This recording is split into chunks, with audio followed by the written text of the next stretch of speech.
Hello, I'm Keith Ghostland. I'm Ann Charles. And I'm Linda Quinlan. Welcome to All Things LGBTQ. It is Tuesday, July 28th, and we are taping at Orca Media, which we know is unceded indigenous land. Thank you, Keith. Yes, right here and ready. So we're going to start with a trivia question. Out in the Mountains, July of 2000, and the year is significant. On the front page, two stories. One of the stories was about a conservative Vermont House representative who was trying to repeal our just passed civil unions law. And they felt the law should be repealed because, oh my, there were legislators who had voted on how many votes the bill would get. Sound kind of familiar? Yes. Like something you heard just last week. Also, 2000 was also an election year. And the same as this year, there were some hotly contested races. And one of them was in the Republican primary, and it was who would be the candidate to run for the U.S. House seat. And there was a member of Vermont's LGBTQIA2S+ community that was prominent in that race. And who might that have been? And what made them national news? So looking at events, again, I want to put out there about VermontQueerEra.org, which is trying to create a statewide events resource page. Okay. So you can go in and see what everyone is up to. And I check. So first, Rainbow Umbrella Women's Discussion Group, still on vacation. We're having dinner. That's good. Book Discussion Group, Vamoose, Kathy Anderson. And have you already started? Finished. All right. And we still like it. And we're going to meet again and talk about belonging to the air. Oh, Because okay. half the group hadn't read it. So we're going to reconvene and cover that and then move on to the moose. You're going to multitask. Yeah. Okay, and LGBTQ Story Hour is also still on summer vacation, so we'll be waiting for I do have a updates. personal announcement. Oh, do tell. I'm going to You're hiding things from us. I'm going to be on A Way with Words on NPR When? in August. Well, okay, you're going to have to tell us dates so we can I be know. promoting it.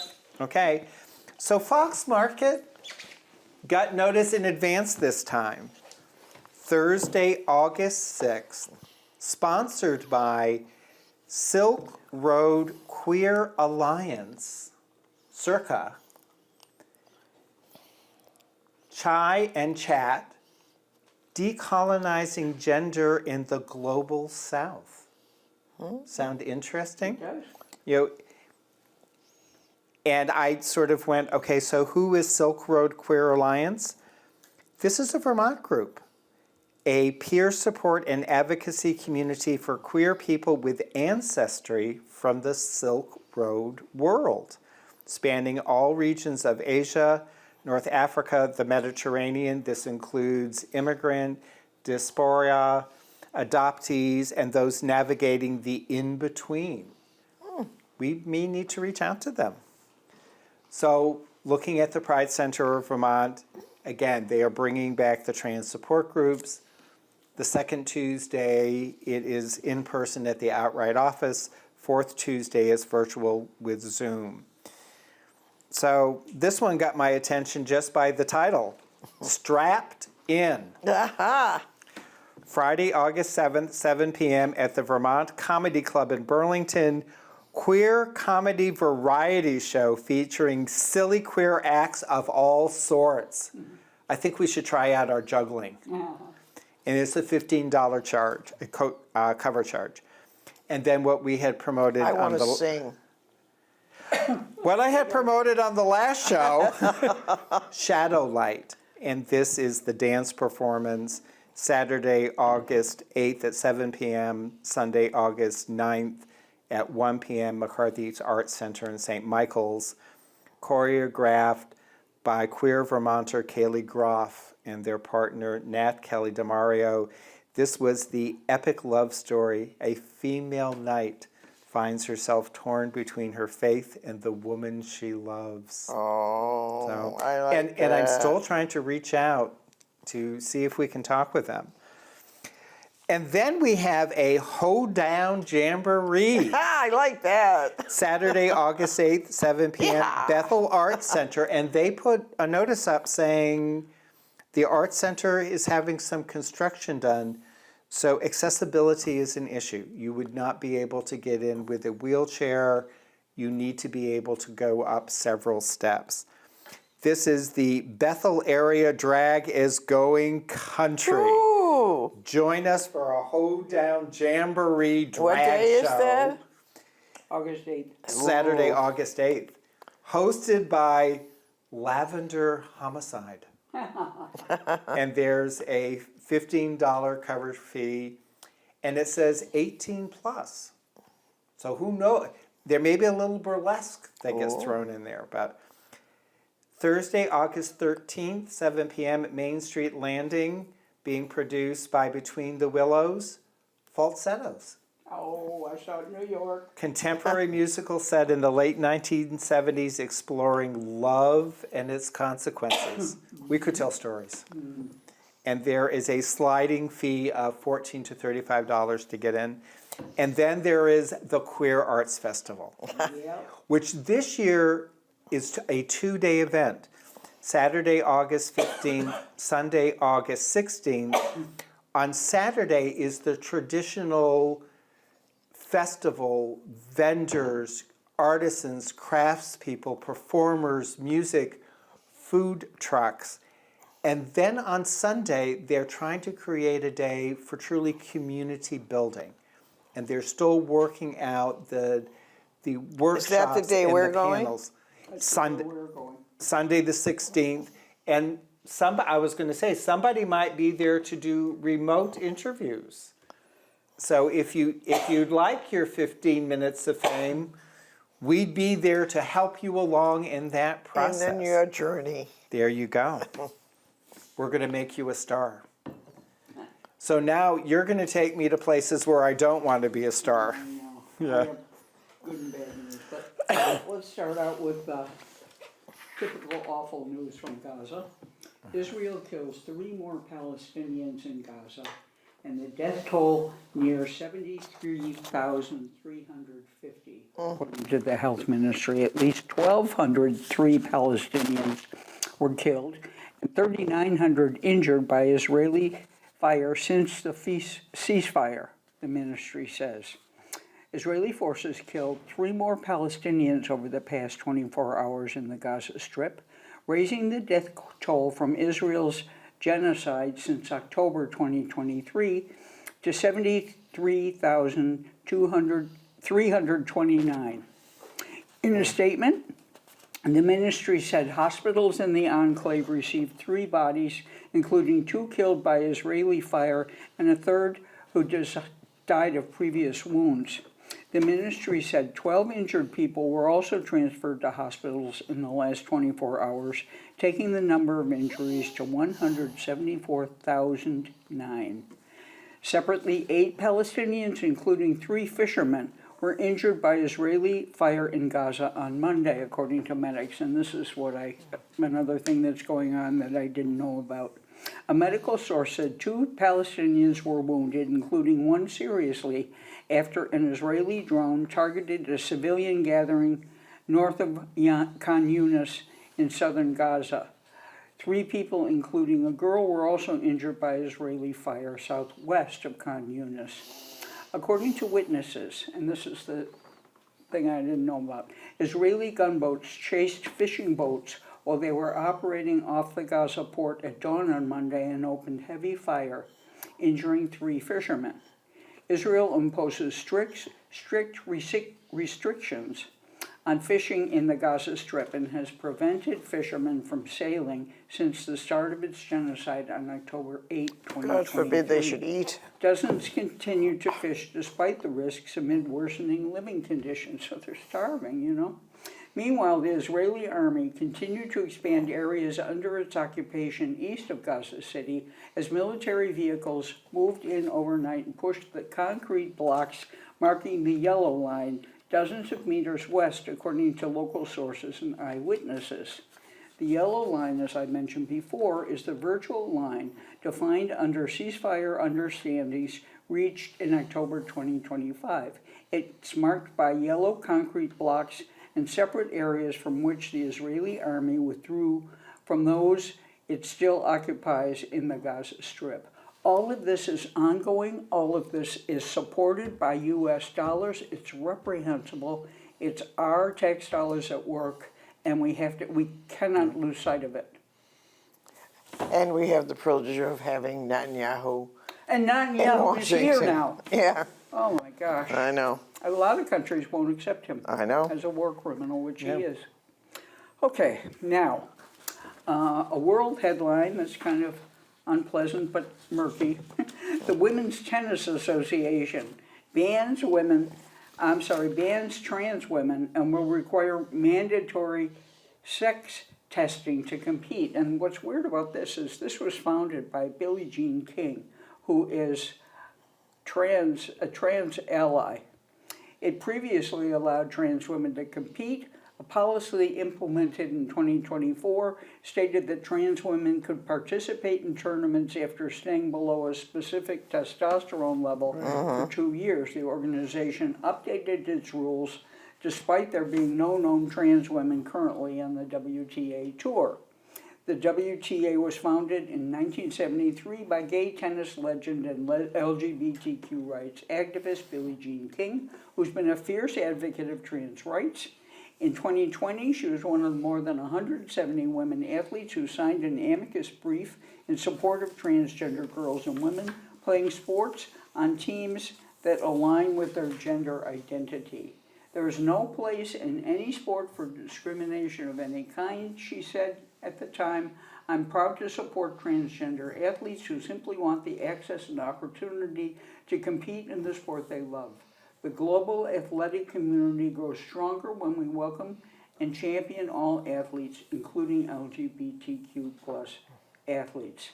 At the end of the year, the U.S. Tennis Association also banned trans women from competing in women's events. So this new rule, they're sort of capitulating to the Navratilova. policies of both World Athletics and the International Olympics Yeah. Committee. And so they're testing for a gene, and the guy who invented the gene said it doesn't have anything to do with your biological gender. So they're messing, it's just harassment, in my view.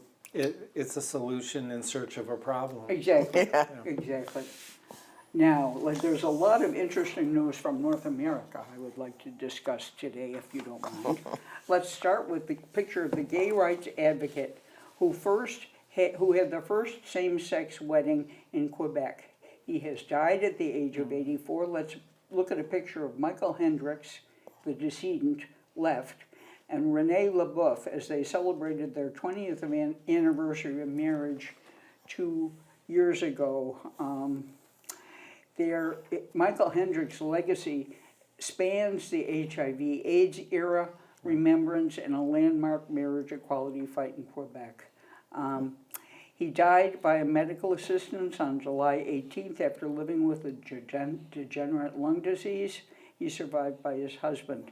During the HIV and AIDS epidemic of the 1980s and 90s, the couple fought for LGBTQ rights and worked with other activists in the city of Montreal to create a permanent memorial to the people of Quebec who died of AIDS.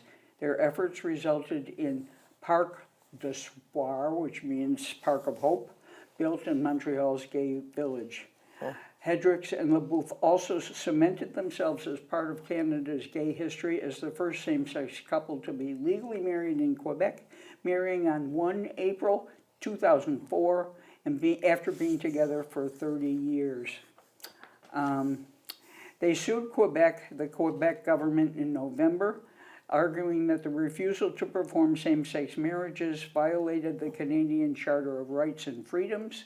In September 2022, the Quebec Superior Court said, yes, we'll do it, but I'm not sure when. So they had to sue again, and they appealed the decision, and in January 2004, they got married. So good for them, very sad though.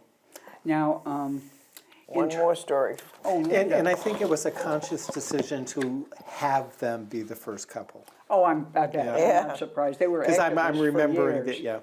Well, let's, really, Linda. Yeah, I know. One more story, and then we'll get back to you after. All right, more Canada story. This is Toronto. A little unpleasantness. A pride display created by little kids was set on fire. The community is fighting back in full force. So let's look at a picture of this display that participants ranging from kindergartens to fifth graders, with each grade level tying a different fabric color to the fence to create this flag image. It was set ablaze only days after its completion. A parent called it extra insulting that someone would destroy something made by children. Everybody is outraged by this. The surrounding community is determined to show LGBTQ plus people they are perfect as they are. As such, residents, parents, and children alike have returned to the fence to add rainbow flags and uplifting signs like phoenixes rise from the ashes and you can't burn love. People came and brought their pride flags from their houses. A parent said people have gone out of their way to get more pride flags. There have been people who brought ribbons. So I think the response is pretty clear in the desire to really show that level of support. And then the mayor got involved. The mayor is going to put in a rainbow crosswalk. Yes. And she confirmed that it was working with their office is working with local officials to create something permanent in the area. If they want to destroy it or tear down the symbol of pride, then we'll put something permanent on, the mayor said. In a letter to families following the incident, the school principal, Denise Colby, reportedly emphasized the school's commitment to fostering a welcoming, inclusive, and respectful community, which is what the Pride Project was all about. We are grateful, Colby continued, for the support of our school community and are already making plans to replace the mural so that it can once again reflect the values of inclusion and belonging that are important to our school. So, Well, there you go. All right. We're going to start with a terrible reference to Donald Trump and his correspondence dinner. must we? It was chock full of homophobic and transphobic jokes, including a jab at CNN anchor Anderson Cooper's sexuality. He said, I liked him, but he turned bad as soon as I went into politics. You know, he's got a different persuasion than me. I know diversity and actually treating people with decency and human kindness is not, what's popular today in some quarters, Cooper said. But I just don't understand how somebody acts like this time after time and everyone just pretends like, oh, that's just what this guy does. So It's horrible. And, we were listening to a podcast last night and they showed a clip of things he said about J.B. Pritzker. It was so offensive. I just sort of wanted to take a bath after I heard it. And he went on for an hour. I know. And here's another Oh, thank you. kind of repulsive person, Nancy Mace, One of your favorites. a South Carolina rep, or she was. She's there now, but as her time winds down, she's taking swipes at RuPaul's place in history and the Congressional Black Caucus place in Congress. In one of May's more bizarre assaults on LGBTQ people, she displayed photos of RuPaul during a congressional hearing. The images came from an exhibit at the Smithsonian National Museum of American History, citing a recent White House report that criticized the museum for including LGBTQ figures and media in its exhibits. Mace attacked Smithsonian leaders specifically for featuring RuPaul. Mace, and let's see, she had more attacks on the LGBT community. She also targeted lawmakers of color. What she wants to propose now in Congress is that nobody would be allowed to form congressional caucuses organized around race, ethnicity, and national origin. So that she's going to put that bill in. Have fun.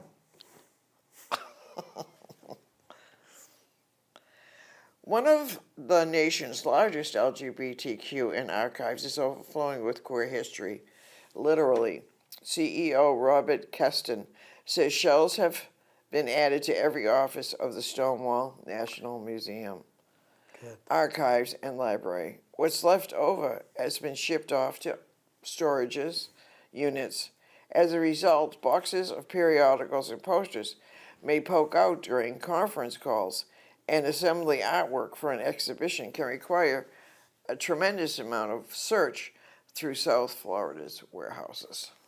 So they need more Oh, room. I've donated stuff to them. Huh? That Stonewall Museum, I Yes. donated stuff to Yeah. them. Yeah. We interviewed the Yeah. former Yes. I think both directors. Yeah.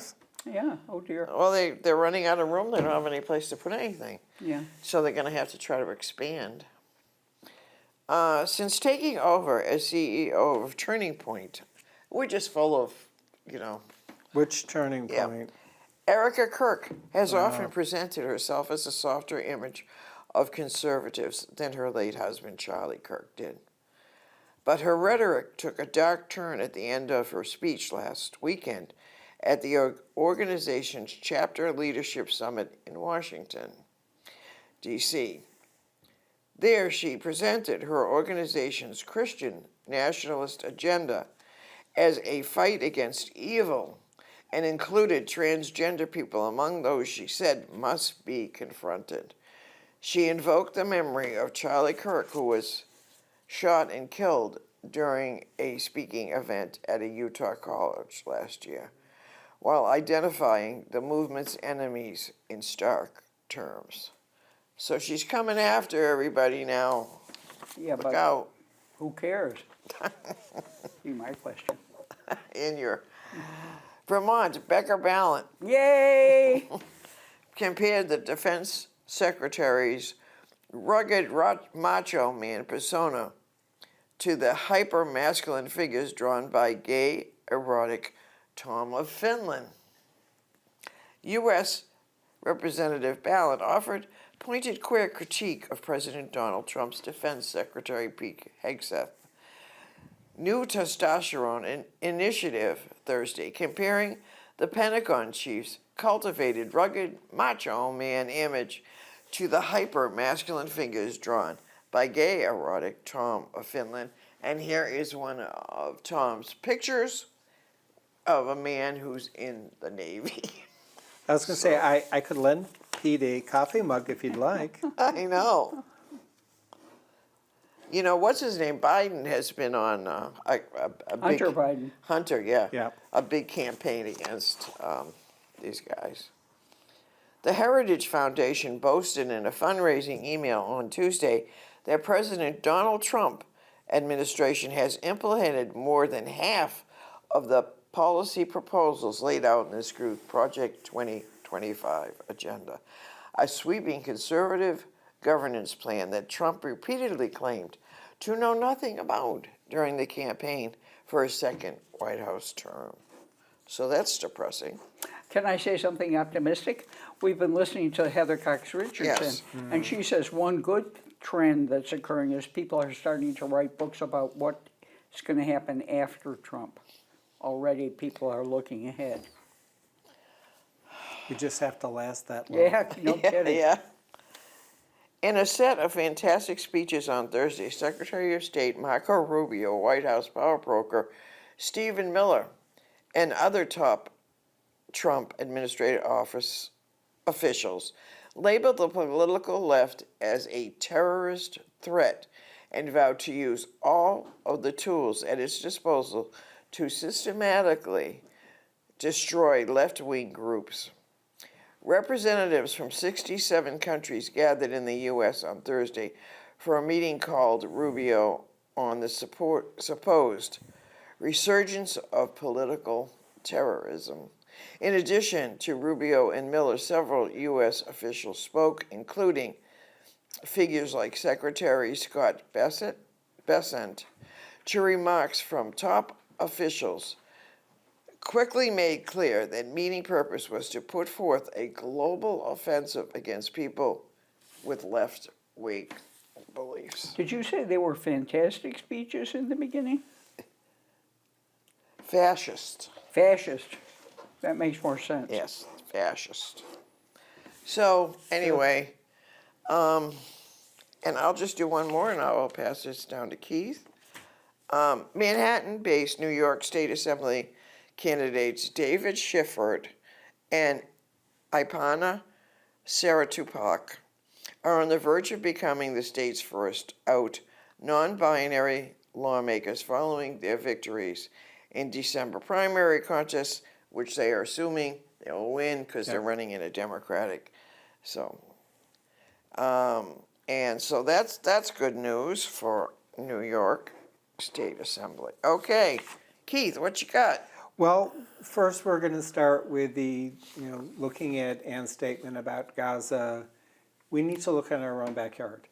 And it's what our tax dollars and what our government is doing via ICE. They have no oversight, they have no accountability, and they're totally out of control. And as J.D. Vance has said, they have total immunity. And it is not tolerable.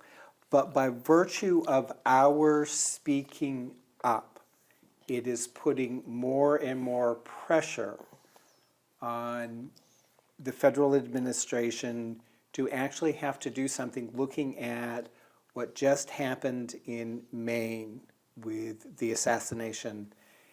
They're now looking at, wait a minute, from the information that's being provided in the public forum, this person should never have gotten through the vetting process. What happened? So that they are now starting an investigation. It is a very small move, but it's more than they've done before. So speaking up has an impact. As you said, Ann, we can't let up. So, and looking at that, this past week, 13 people were arrested at the data collection center in Williston. And they were speaking up saying, do you know what is going on in here? They are collecting information. The information they are using is what precipitated the event in Maine and in Texas and around the U.S. We need to be paying attention. And sort of dovetailing with that, Chittenden County State's Attorney Sarah George, with a lot of these cases, if there is no act of violence or destruction that's involved, it's just I'm occupying the space, they're opting not to prosecute because it is in no one's best interest. And I bring it up because if people are interested in a restorative justice process, the Chittenden County State's Attorney Democratic primary, there is a very heated race going on between restorative justice and moving more to a sort of traditional crime response. So August 11th is the Vermont primary. You can vote now. Vote. It counts. So just a little follow-up from our last show. The Pride event scheduled for September in Burlington, I followed up saying, okay, you had the organizers when confronted about Pride was being held on Rosh Hashanah, had said, well, perhaps the rabbis in the synagogue would do a special Shabbat or a ceremony so that, we can work at some type of collective. I got no response back. So I'm not sure what, if any, conversations are going on. Jordan Woods did not become the main candidate the main Democratic candidate to run for U.S. Senate. The person who got it, Troy Jackson, is the former Senate president. And the weekend prior to the nominating convention, there were 600 delegates that were elected or chosen to go to the conference. The majority were there in favor of Troy. Good. His people went out. But thank you, Jordan, for standing up. Just a quick announcement. The Samara Foundation, Samara Fund, Vermont Community Foundation, gave out over $117,000 in grants. Wow. And I found it very interesting because sometimes we lose sight of just how much is happening here in Vermont and how active and involved our queer community is. Some of the people to whom they gave money was Between the Willows for their production of falsettos. The Cafe Youth Center, which is in Franklin County, 2 community-based GSA programs, reaching out to our queer youth with direct services. Addison County, we may need to move. They gave money to elderly services. Uh-oh. We need looking- someone here who knows about it and can apply. Organization to serve LGBTQ plus elders and the surrounding areas with welcoming, dignified, and culturally competent care. Uh-oh. A radical idea. At Mosaic, Vermont, which is What cities are in Addison County? Middlebury. Oh, well, we And could if you do look that. at the Vermont queer political movement, it started in Middlebury with Vulgar. So, Okay. And really quickly, Mosaic, which is in our backyard, are going to do a Rainbow Harvest Festival, and this is going to be in the fall. Free outdoor community event bringing together local organizations, artists, and health practitioners and educators to share activities and resources related to LGBTQ plus health, healing, well-being, and community care. And they gave money to the Page Watley Bailey Community Garden to continue their activities. Just really quickly, at our last taping, Ann made a comment to me about a concern that the Trevor Project was losing funding to maintain their hotline. And I will tell you, it got my attention. Our queer youth are at greater risk than any other identified youth group, and more so now than ever. So looking into it, what was behind the story is 988, which is the national call number for mental health, suicide assistance, had an option 3 for queer youth that you could call and you could get assistance. I mean, we could get assistance as well, but it was tailored towards youth. And the current administration, with the executive order that essentially said we don't exist, Health and Human Services did not fund the program. So for over a year, there has not been an option 3 who you call the National Suicide Line.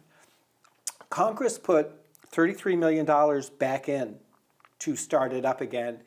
And Health and Human Services is essentially saying, well, we're not really sure how to restart the hotline when we have an executive order that says you don't exist. Yeah. So, but what had happened is, while all of that debate was going on, the Trevor Project had stepped up and bid on, we will take this on.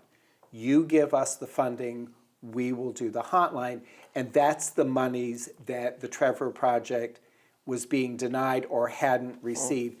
The Trevor Project hasn't heard back, if they're going to be awarded the grant or if they're going to take over services. You know, they'll drag their feet forever. Well, it's like, they've said, well, maybe we'll get it up and online by the end of the year, maybe. So now the hotline doesn't work. The 988 hotline works, but if you wanted to pick the option 3 to specifically talk to a queer That no longer exists. counselor, that's not there. We do not have a separate and distinct service provider. But the 988 hotline is there. It's just we're invisible. So with that, you're going to take me to some place where I'm also invisible? Well, we're still in North Carolina. Okay, I'm invisible in North Carolina. Yeah. North America, and this is a good story. Let me show you a picture of the Little Sister stamp. And let's key into coverage of this exciting development in Vancouver. They came in just yesterday, which was a nice surprise. More than 40 years of history captured in a postage stamp. Little Sisters is gonna be this little guy here. Little Sisters Book and Art Emporium is an iconic part of Vancouver's queer history.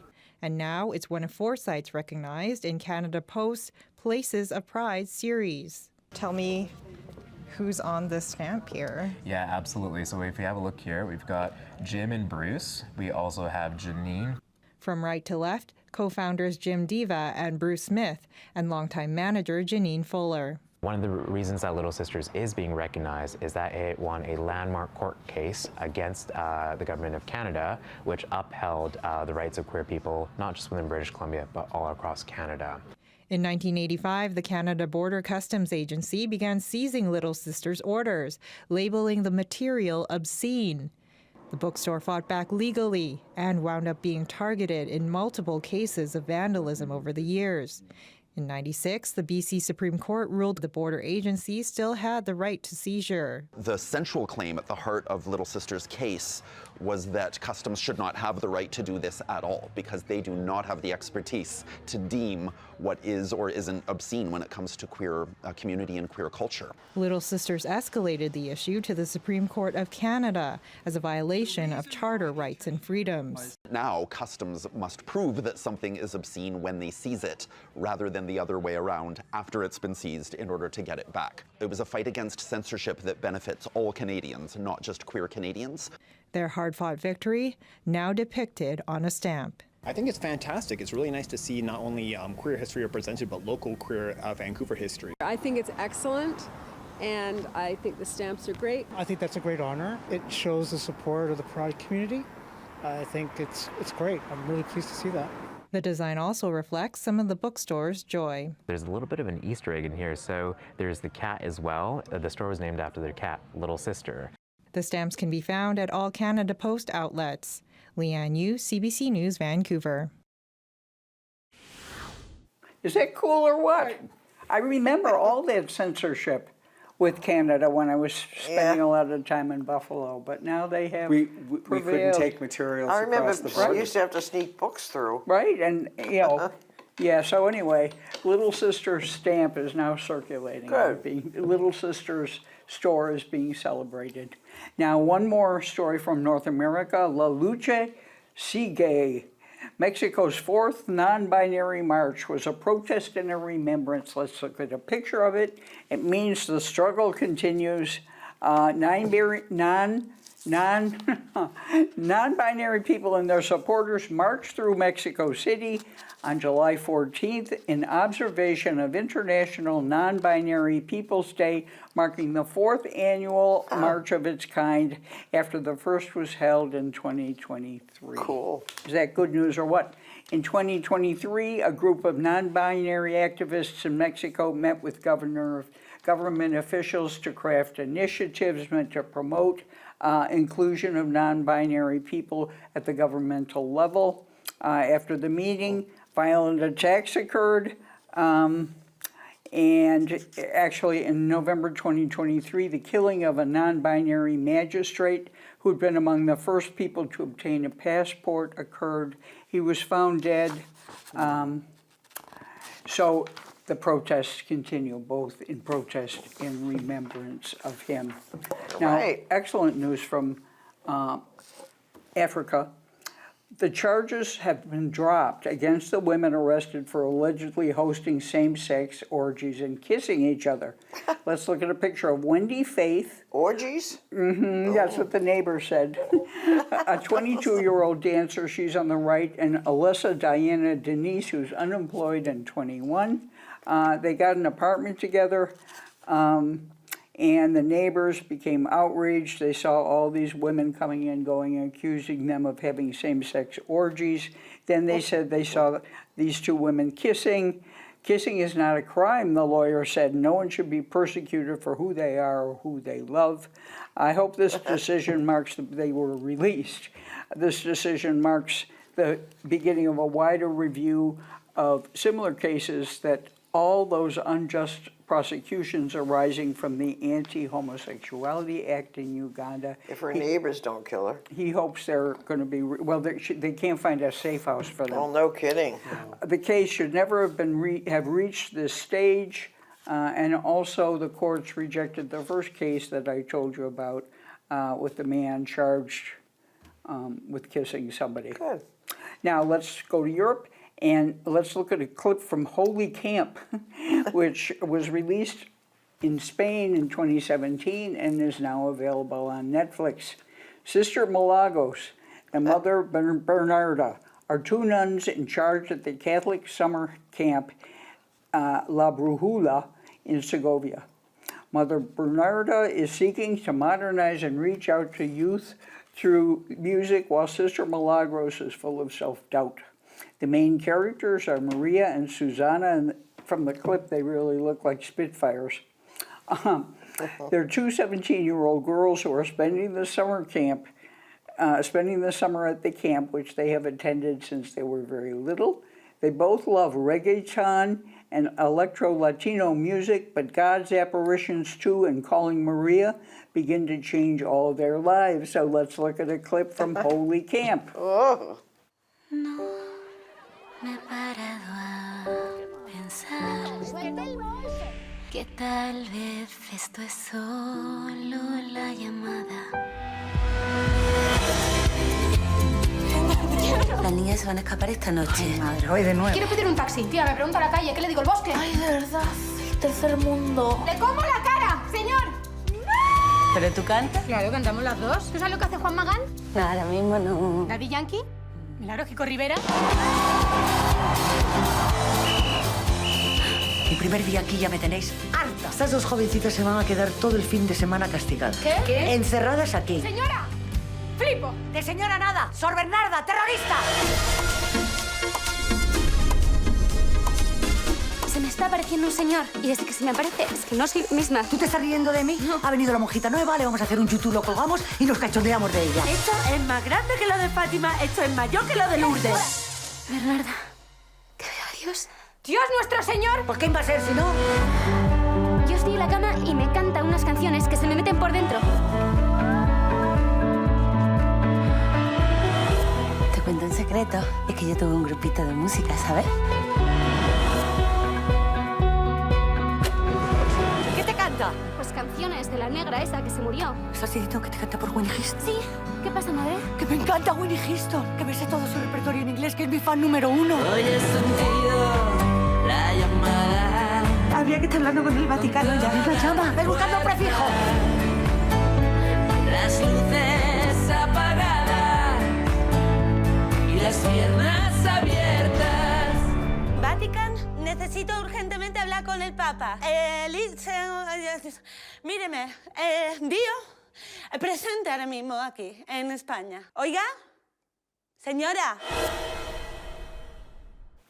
Now, a very prominent story and an awful one occurred in Berlin, where a terrorist attack at a huge Berlin Pride parade leaves one dead and dozens injured.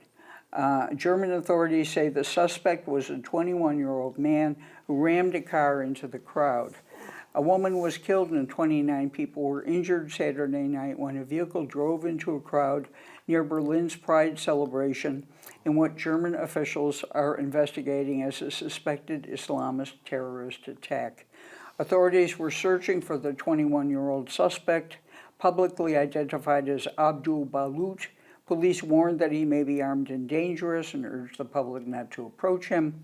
Later on Sunday, they announced that he had been shot dead during a confrontation with officers in a community garden. Everything we see here indicates that we're dealing with an Islamic terrorist attack, the German Minister of Interior told reporters. Federal prosecutors who handled terrorism and national security cases have taken over the investigation. According to reporters, a white vehicle traveled along a path through the park, striking several people before crashing into a tree. The driver then fled. Investigators were also examining reports that some victims were attacked with a bladed weapon. Several people were initially reported to have life-threatening injuries, though officials said on Sunday that none of the surviving victims remained in the imminent danger of dying. At least 30 witnesses received psychological care. The woman who was killed has not been publicly identified. The police said the suspect was known to law enforcement and associated with Berlin's Islamic scene. Security officials considered him potentially violent. It also remained unclear whether others participated in the attack. Witness accounts differed over how many people left the vehicle, and police searched the apartment without locating the suspect. Pride celebrations are huge in Germany, and my friend John and I used to travel to Germany during the time of the Christopher Street Parade, and you couldn't get accommodations anywhere. We went to a subsidiary march during one of the celebrations.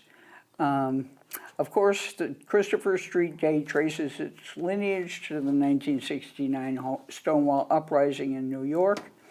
German authorities recorded 2,070 politically motivated crimes connected to sexual orientation in 2025, including 284 violent crimes. Authorities separately recorded 1,294 offenses related to gender diversity, including 112 violent crimes. The categories can overlap. Right-wing extremism accounted for the largest identifiable share of these offenses, though authorities also recorded attacks connected to religious and foreign ideologues. Across Europe, 14% of LGBTQ respondents said they had been physically or sexually attacked during the previous 5 years, according to a survey of more than 100,000 people. More than half reported anti-LGBTQ plus harassment during the previous year. Europe has seen other deadly attacks on LGBTQ spaces. We may recall in 2022, a gunman opened fire near a London pub, the center of Oslo's queer community, on the morning of the city's Pride Parade. 2 people were killed and more than 20 were injured. That year, an extremist motivated by anti-LGBTQ hatred killed 2 people outside a queer bar in Bratislava, Slovakia. On Sunday, thousands of people, and let me show you a picture of these mourners, thousands of people came to a public mourning event in Berlin where they proved that even acts of violence will not deter progress and acceptance. Now, let's turn to Romanian Pride. I'd like to show you a picture of that because it's particularly an act of courage, because an LGBTQ Pride March in Romania went ahead on the weekend despite being banned for the 4th consecutive year. So they were banned. Romania has a population of 180,000 people, and they're trying to follow Hungary's playbook, although Hungary is starting to change its tune. The event's organizers reported more than 100 potential routes. They were all rejected, so they marched anyway. Romania has started to ban, fine, and threaten people who protest peacefully. It seems that from the lesson of Hungary, the Romanian state learned to do the exact opposite. He has to tighten the knot so that today's bankrupt parties can keep power. The vice president of the European Parliament went on to say that it is not just the mayor of the town of Oradea to blame. The whole political class in parliament and government is to blame, which passively witnesses something that puts a black stain on the map of Europe. He said, young people are not homophobic. These young people are not some LGBTQ. They are not a minority. They are exactly your children, the future of this state. Despite bans, over 700 people gathered to march for Pride. Good. Now, good news, a Dutch review has emphasizes the moral urgency of the need for gender-affirming care for trans youth. This Okay, we're going to have to cut you off here. Can I just do my headlines now? Can I switch to headlines? Of which I have many, including pictures? All right, couple. London Trans Pride 2026 makes history with record-breaking number of attendees. Let's look at a picture. There are 150,000 people marching through central London for this event. Polish president vetoes bills to recognize same-sex couples, and this is a tricky situation in Poland because the president is right-wing and the prime minister is better. So there's a power struggle. Awful story from Kyiv. Vandals put severed pig heads, entrails, and blood on the entrance of an LGBTQ salon on the day of Pride. So that's a powerful statement. Now, I told you about MAF, that Married at First Sight, the UK first lesbian couple to appear on Married at First Sight have really gotten married. Let's look at a picture of them. They are Jenna and Zoe, Jenny Robinson and Zoe Clifton. They are really married. Okay. Okay. I got a couple more, but I can defer them till next time. Well, for the good, trashy kind of American good news, Barry Manilow is back on stage after having lung cancer. And he is back with a full schedule. So, good for him. James Tallarico is a Texas state representative, former public school teacher, and Presbyterian seminarian running for the Democratic nomination for U.S. Senate in Texas. His opponent is Ken Paxton. Boo. Boo. Texas' rapidly anti-LGBTQ attorney general. In a race where LGBTQ plus rights, especially transgender rights, have already become part of the political debate. While Paxton campaign attacks are targeting Tallarico's support of trans rights, Tallarico has steadily criticized attacks against LGBTQ plus people as a form of Christian nationalism that ignores the actual biblical teachings to care for the sick, the poor, and strangers. Boy, I hope he wins. Yep. Former lieutenant governor, a failed Virginia gubernatorial candidate, Winsome Earl Sears. She is awful. Yep. She is awful. Announced last week that she'll be traveling across her state to campaign against marriage equality and reproductive rights. On her life and marriage tour, Earl Sears will work to convince Virginians to vote no on 2 constitutional amendments to protect these rights that will be on the state's ballot in the upcoming midterm elections. So all you Virginians, get out there. And boo. Yes. And disrupt and subvert. And then at the Daniel Boone Library in Columbus, they announced this event in which they were going to have share stories, sing songs, and do activities. But no. They've been threatened by state and federal funding. If this event happens, they will be shut down. That will be it. End of that. Okay. So. We need to take Story Hour on the road. I know. Okay, Keith, we better move to you. I'll have to keep these for another day. All right, so 2000, Republican primary, U.S. House of Representatives. And the person from our community who was running and who won the nomination might have been Karen, who was the first openly transgender candidate in the U.S. to run for the U.S. House of Representatives. Was it spelled Karen, like Karen?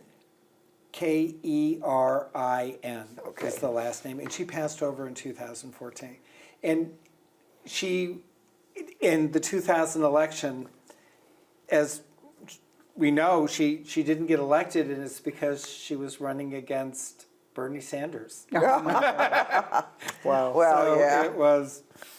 But then she went on to run for Vermont Attorney General on several occasions and stayed active within Democratic politics, Republican politics. Was that the first year Bernie ran? No. No, okay. No, Bernie was the incumbent. Is there a second answer to 2000? No, the other one was, I just shared about the okay. conservative legislator who thought that, people are betting on the outcome of this vote. Well, that should disqualify the vote. If that's the case, our U.S. Congress is in a whole lot of trouble. Yeah. Oh, gosh. So with that, it reminds us that even more so, Then ever and ever and ever hang in there and remember to resist.